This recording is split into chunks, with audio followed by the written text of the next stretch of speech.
Sampeyan punika pengangguran nggih, Mbok? Kula nggih nyambut damel ndut nanging macul. Pengen nyambut damel ingkang mboten yo. Nyambut damel menapa menika? Investasi saham. Wah, anjene saged-saged. Ini pinten atra. Denatro ndut. Menawi sampeyan ngertos Pak Marwoto, piyambakipun nate investasi uga saged arta 50 juta ing sewulan. Wah, kula ing puni purun kinten-kinten kula saged investasi pinten ndut.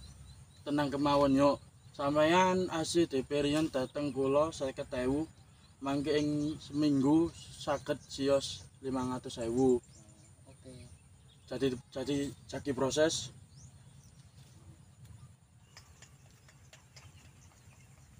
Ndut ya. Nggih.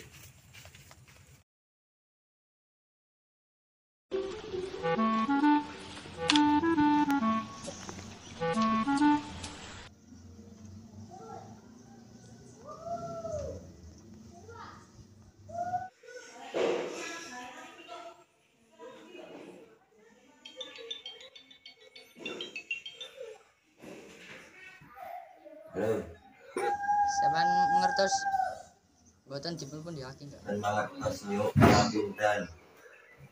Oh ya wis.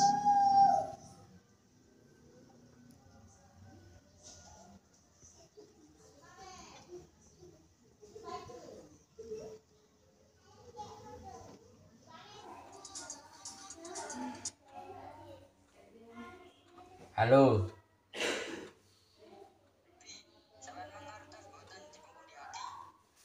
Boten ngertos yuk. Ya wis. Gele-gele nang kene. Mangkane. Yo sampean kok surum terus sih? Nggih, sampai seminggu iki lho sampean suram terus. Kula terus Lah kok sakit kebelanjaan pre moncor sipun. ngene lho. Seminggu ingkang lajeng dipun tauken investasi. Ngendikanipun saged sios tiyang sugih. Walah ya pantes niku investasi bodho. Milanipun yo sampean kedacek napa niku jatos utawi palsu. Ampun lajeng purun dipun tantun kalian ujar palsu. Iki suwun